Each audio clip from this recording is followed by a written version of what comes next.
Assalamualaikum warahmatullahi wabarakatuh. Perkenalkan, nama saya Salwa Anissa dengan NIM 2021121023. Di sini saya akan mempresentasikan terkait dari stasiun pengolahan limbah atau final effluent. Nah, sebelum saya masuk ke pemaparan materi, jadi pengolahan limbah pada saat yang berasal dari pengolahan yang sebelumnya pada saat dilakukan pengolahan TBS yang menjadi CPO dan PK, adapun sisa-sisa hasil dari proses pengolahan tersebut nantinya akan dilanjutkan oleh pengolahan limbah. Nah, yang dimana uh, final effluent ini limbah yang terdiri dari yang dimana limbah ini terdiri dari dua. Yang pertama ada limbah cair. Limbah cair itu berasal dari sisa drain dari stasiun klarifikasi, dan untuk limbah kering ataupun limbah padat itu dia berasal dari jangkos, uh, kemudian abu boiler, kemudian fiber, cangkang, dan solid. Nah, itu yang membedakan limbah padat dan limbah cair tadi yang sudah saya jelaskan. Nah, sebelum memasuki instalasi para instalasi pengolahan atau instalasi pengolahan air limbah di limbah cair pabrik kelapa sawit, adapun alur dari stasiun final effluent ini atau layout dari kolam limbah di PT Kayong Agro Lestari ini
Nah, FATFIT ini di sini flowchart dari stasiun final effluent pada PT Kayong Agrolestari, yang dimana FATFIT ini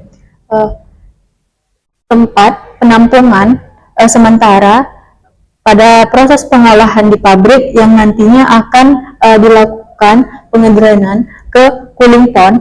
Nah, di mana cooling pond ini berfungsi untuk pendinginan eh, limbah, eh, pendinginan sisa-sisa dari FATFIT di cooling pond ini, kemudian agar bakterinya tersebut tidak mati. Kemudian juga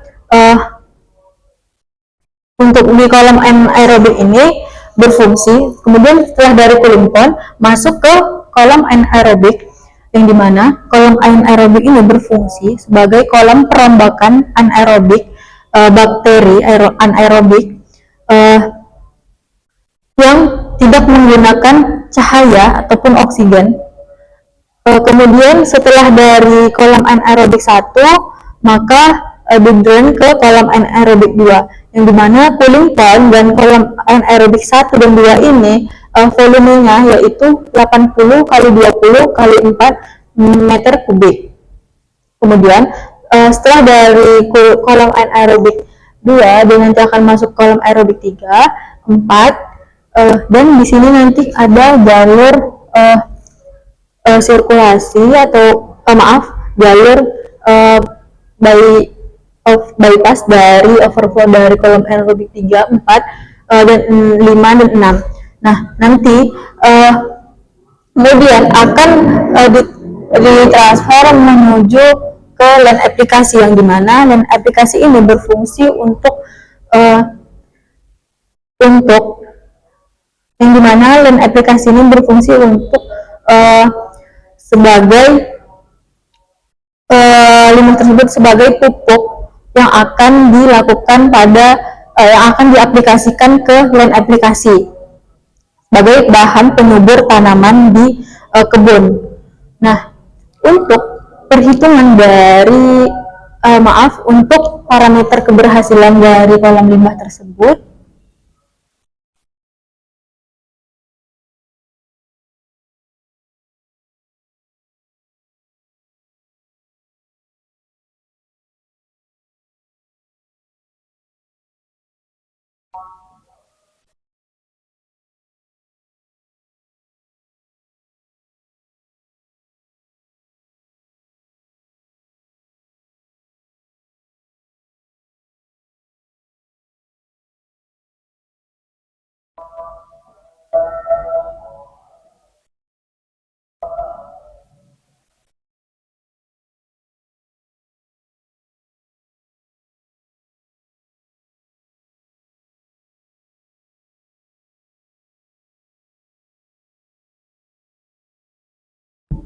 nah, untuk parameter keberhasilan dari kolom limbah, yang pertama ada biological oxygen domain, yang dimana 5000 miligram per liter. Kemudian kemudian ada yang kedua COD, atau chemical oxygen demand yang dimana 350 mg per liter, kemudian ada pH 6 sampai 9, kemudian yang keempat ada TSS yaitu 250 mg per liter. Kemudian untuk mencari perhitungan debit dari LCPKS ini,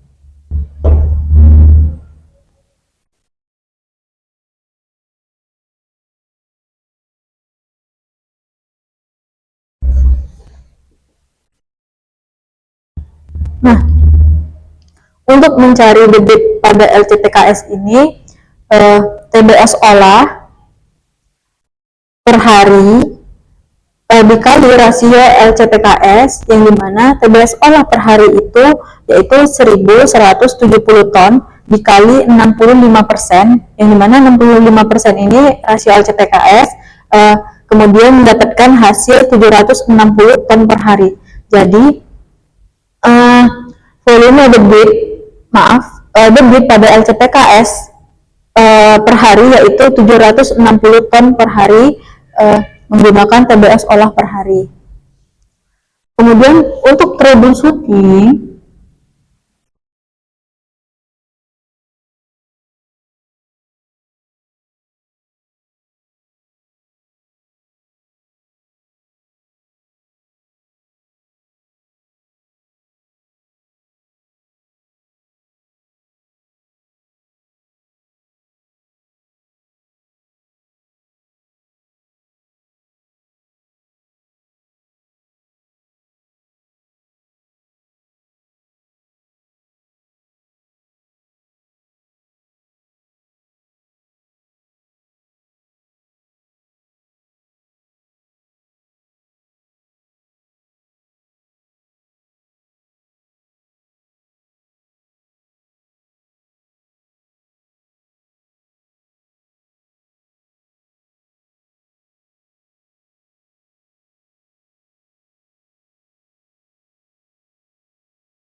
yang pertama ada pompa drain limbah tersumbat dikarenakan banyaknya kotoran-kotoran yang masuk sehingga menghambat pengedrainan pada uh,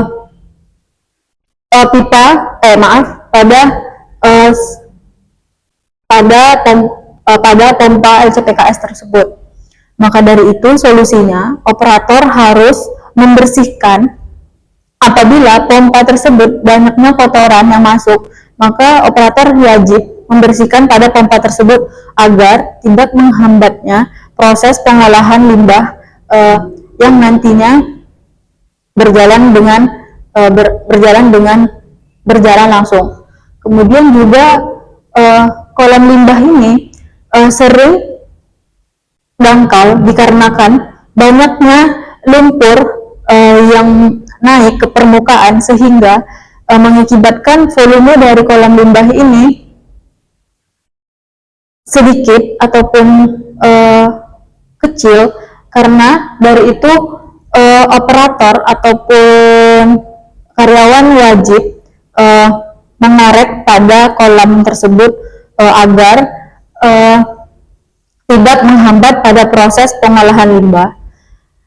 Apabila kolam tersebut banyaknya lumpur ataupun endapan lumpur tadi ke permukaan pada kolam itu wajib dibersihkan ataupun dikorek sehingga tidak menghambat pada proses pengolahan limbah. Kemudian juga SOP dari kolam limbah ini, operator tuh wajib mengecek pompa-pompa yang ada di kolam-kolam tersebut. Tujuannya untuk menghindari hal-hal yang menghambat pada proses pengolahan limbah tersebut. Kemudian juga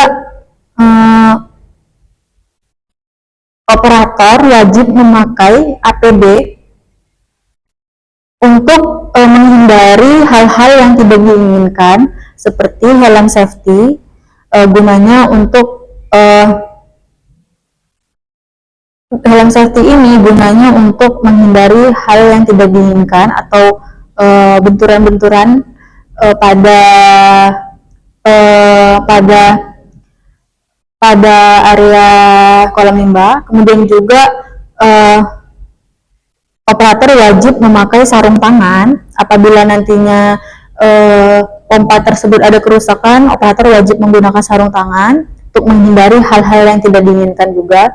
Kemudian juga menggunakan masker, yang dimana masker ini berfungsi untuk apabila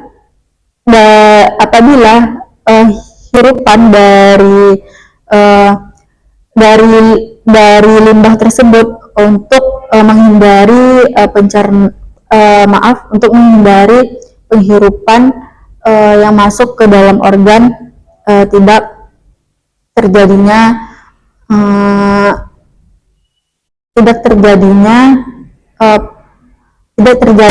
sakit pada organ tubuh itu.